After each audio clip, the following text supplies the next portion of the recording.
이혼을 고민 중인 분들의 마음, 아마 이 라디오를 듣고 계신 여러분 중에도 혼자만의 질문을 안고 계신 분이 있을 겁니다. 요즘은 이혼이라는 단어가 과거처럼 숨겨야 할 흠이 아니라 새로운 삶을 위한 시작점으로 받아들여지고 있죠. 그래도 여전히 많은 사람들에게는 이혼을 고민한다는 것조차 쉽게 꺼내놓을 수 없는, 말할 수 없는 비밀일지도 모릅니다. 오늘은 그런 마음을 품고 살아가는 한 분의 이야기를 들어보려 하는데요.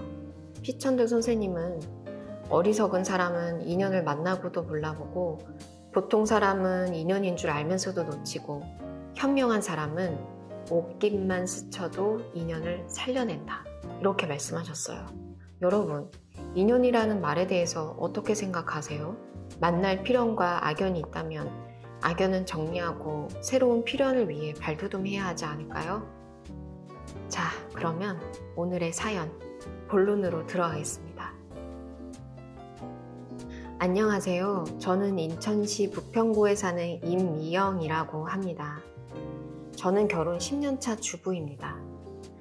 저희 부부는 가진 것 없이 결혼하여 예쁜 아이를 낳았습니다.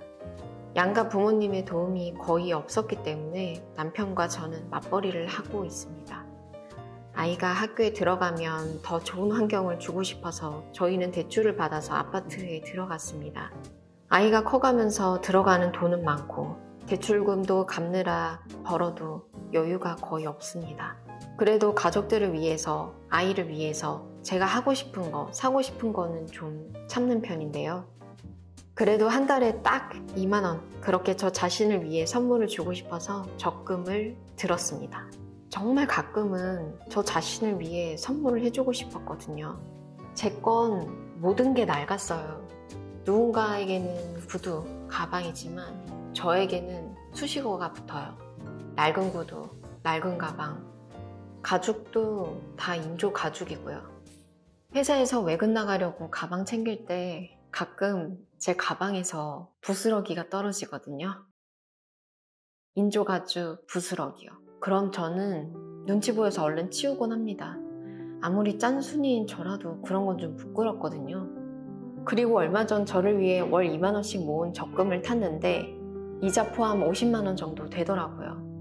저는 그거로 괜찮은 브랜드 가방 하나 살 생각이었어요. 아니면 좀 연식이 있는 명품으로 진짜 가죽으로 만든 가방 하나 가지고 싶었습니다. 그런데 이 왼수 같은 남편이 제가 적금을 탄 걸 알고는 시아버지 칠순이 얼마 안 남았다며 칠순 선물로 그 돈을 드리자고 하더군요. 문득 처음으로 제 마음속에 이혼이라는 단어가 떠올랐습니다.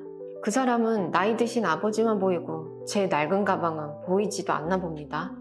이 사람에게, 그리고 시댁에게 저는 어떤 존재일까요? 저를 어떻게 생각하기에 이런 말을 할 수 있는 걸까요? 이 사연은 인천 부평에 사는 미영님의 이야기였습니다. 결혼 10년 차 아이와 함께 살아가는 평범하지만 단단한 하루를 살아가는, 그리고 그 날들을 잘 버텨온 분의 이야기죠. 2년 동안 여유 없이 매달 단돈 2만 원을 적금을 한다는 거, 그거를 실천한다는 거, 이거 절대 쉬운 일이 아닙니다. 가족을 위한 희생과 나를 위한 아주 작고 조심스러운 소망이 차곡차곡 쌓인 마음의 적금이 아니었을까요? 누구에게 보여주기 위한 것도 아니고 세상에 드러내기 위한 것도 아닌, 정말 나를 잊지 않기 위해, 최소한의 나를 위해 노력하고 눌러온 마음이 들어 있었을 거예요. 그런데 그걸 남편은 칠순 선물로 드리자, 이 말 한마디에 상처를 준 거거든요. 물론 그 돈이 아버님에게 소중할 수는 있죠. 하지만 당신 아내의 낡은 가방, 왜 이 가방에 최소한의 연민도 없는 걸까요? 버텨온 그 마음을, 노력을 생각하지 않는 걸까요?